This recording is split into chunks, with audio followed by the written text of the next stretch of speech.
If running ultramarathons doesn't sound crazy enough to most people, let's talk about running 30 to 50 mile training runs split over 2 days. Let's talk about the back-to-back long run.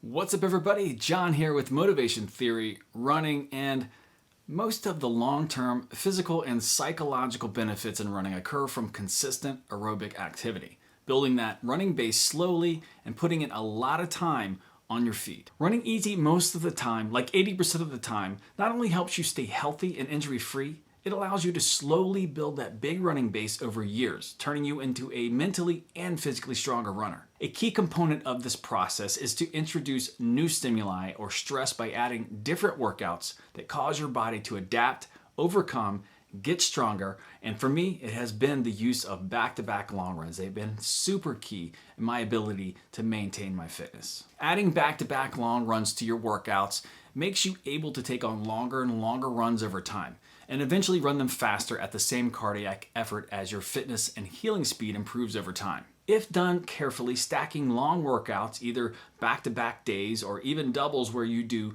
2 in 1 day, you can stress your body in a very similar way to very long runs or even races. Using back-to-back long runs to train for ultramarathons is pretty standard, as most people cannot run 40 or 50 miles or even more than that in a training run without getting injured or really getting laid up for a very long time with recovery. So you are splitting that mileage up into 2 runs to get a similar benefit with less risk. Not only do back-to-back long runs theoretically help you rebound with even greater performance improvements, they also help you get more time on your feet and build that confidence. Building that confidence, that time on the feet, is so important. Honestly, back-to-back long runs have helped me run ultras with very low training volume. Probably only doing like 30 to 40 miles a week for a very long time. I did that because I was so limited on days that I could actually work out and get my runs in. As long as I had my back-to-back long runs done, I was good. I was not winning races, I was not setting any personal best, but I was able to finish the race and have a good time.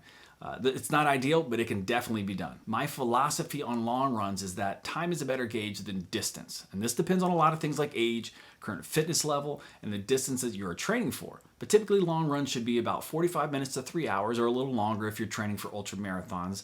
I've had long runs be as long as 31 miles, covering 7 hours. That's crazy. So if you have been running for at least a year and your performance gains have begun to stagnate, which is a normal thing for most people, back-to-back workouts may be the solution you are looking for to kind of shake things up. Here are a few things to keep in mind as you start to integrate back-to-back long runs into your workouts. The first long run day is typically a Saturday, and it will usually be your longer run. And it will be 1 to 2 minutes slower than your target pace, and the second long run on Sunday will kind of be a strength and recovery run. And remember, you are going into the second run depleted and tired, so the second run will probably feel way harder than a normal run, especially if you're just starting off with back-to-back long runs. So to make your back-to-back long run sessions on the weekends go a lot smoother, I would plan them just like you would a race. Whether you are running in your neighborhood or driving to your destination, here's some things you need to think about. It's not a all-encompassing list, but it's just something I've thought of, so I'm going to throw this out there.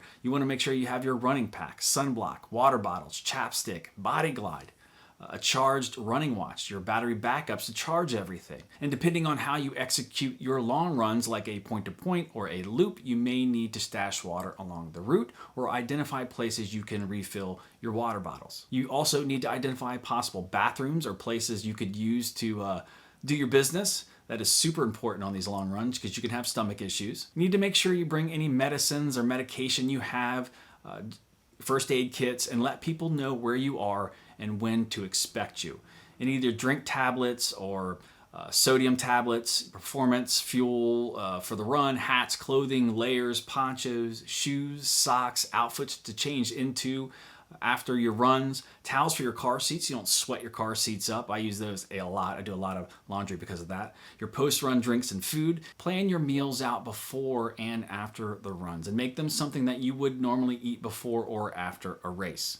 Remember, you have a run on that second day, so make sure you eat and hydrate a lot after that first run between your workouts. Make sure you follow up these back-to-back workouts with proper recovery. You want to do your ice baths, your foam rolling, your stretching, and getting at least 8 hours of sleep. And that's also important before your first long run also. Most importantly, don't run your long runs too fast. And that goes double for back-to-back long runs. Look, we do this because we love running. So long runs, back-to-back long runs can be very hard. So just remember to have fun and remember why you do this. Here's some playlists for ultramarathon racing and strategy that I put together. And here is another playlist that is about my ultramarathon training comeback this year. I've come back 8 months in. I've lost almost 40 pounds. I've been having a great time and I'm sharing it with all of you. So thanks for watching and I will see you in the next video.